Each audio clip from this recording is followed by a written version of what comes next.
ওদালগুৰিত ৰিহন দৈমাৰীক প্ৰত্যাহ্বান UPPL প্ৰাৰ্থী দীপেন বড়োক। বৃহস্পতিবাৰে UPPL প্ৰাৰ্থীগৰাকীয়ে জোৰদাৰ কৰি তুলিছে নিৰ্বাচনী প্ৰচাৰ অভিযান। প্ৰাৰ্থী দীপেন বড়োৰ নেতৃত্বত উলিওৱা হয় বিশাল ই-ৰিক্সা শোভাযাত্ৰা। জনতাৰ হতে যাব আগবাঢ়ি নতুন চিন্তা নতুন উদ্যমেৰে ৰাইজৰ হকে যাব কাম কৰি। ৰিক্সা চালক আৰু বহুসংখ্যক সমৰ্থকৰ অংশগ্ৰহণেৰে নিৰ্বাচনী ৰণদংকা বড়োৰ। প্ৰচাৰ অভিযানৰ মাজতে দীপেন বড়োৱে ক'লে, ৰিহন দৈমাৰীয়ে দলীয় টিকট লাভ কৰাৰ বাবেহে নিৰ্বাচনত অৱতীৰ্ণ হৈছে। ৰিহন দৈমাৰীৰ ইচ্ছা এইবাৰ মই জিকাটো। আৰু ই ৰিক্সা সন্থা একত্ৰিতভাৱে এক হৈ পেলাই আজি মোৰ কাৰণে UPPL দলৰ ছবি ট্ৰেক্টৰত ভোট দিবৰ কাৰণে বা দীপেন বড়োক ভোট দিব, এইটো আহ্বান জনাই এটা প্ৰচাৰ আৰু এটা ইয়াত ই ৰিক্সা ৰেলী এটা কাৰ্যসূচী আয়োজন কৰা হৈছে। ৰিহন দৈমাৰী ডাঙৰীয়াও এই ইলেকশ্যন জিকাটো তেওঁ বিচৰা নাই।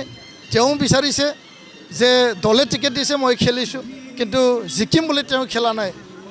জিকিম বুলি ৰিহন দৈমাৰী ডাঙৰীয়াই খেলা নাই। আৰু তেওঁলোকৰ দলৰ মানুহবিলাকে কৈছে যে আমি দীপেন বড়োকে জিকাম। আনহাতে তামোলপুৰত ব্যাপক নিৰ্বাচনী প্ৰচাৰ UPPL প্ৰধান প্ৰমোদ বড়োৰ।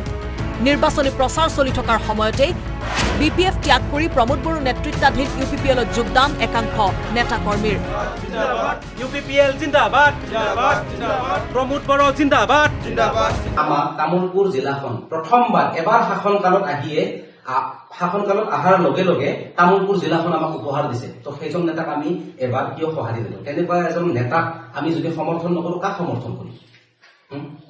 তাৰপাছত যোৱাকালি ল'ৰাকেইজনে কৰবাত আমাৰ UPPL দলৰ দায়িত্বভাৰ কিছুমান লৈ পিনে পোষ্টাৰ চষ্টাৰ কৰবাত লগাব গৈছিলে।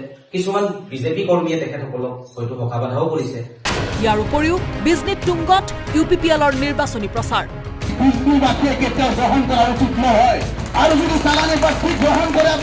প্ৰাৰ্থী কমল সিং নাৰ্জাৰীলৈ মুকলি সমৰ্থন জমিয়ত উলেমা কাউন্সিলৰ।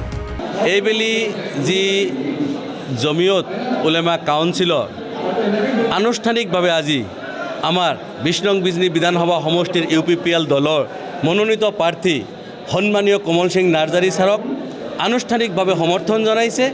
এয়া আমাৰ দলৰ কাৰণে শুভ লক্ষণ, ভাল লক্ষণ। আমি এনে জিকি আছোঁ আৰু মই বিজনী জিলা UPPL মাইনৰিটি চেলৰ সভাপতি হিচাপে আমি আমাৰ মাইনৰিটি অঞ্চলত মুছলমান এৰিয়াত আমি কাম কৰি আছোঁ। আমি নিৰ্বাচনী প্ৰচাৰ চলাই আছোঁ। আমি যথেষ্টভাৱে মানুহৰ সঁহাৰি পাইছোঁ।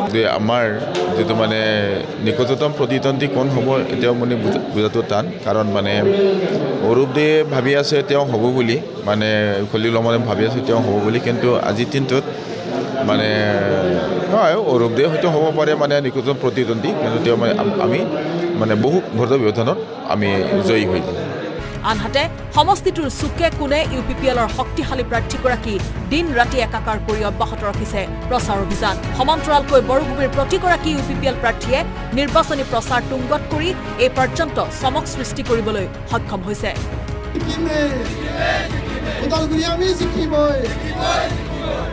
বিজনীৰ পৰা মঞ্জুল মহানায়কৰ সহযোগত ওদালগুৰিৰ পৰা অখিল কলিতাৰ ৰিপৰ্ট, আসাম টক্স।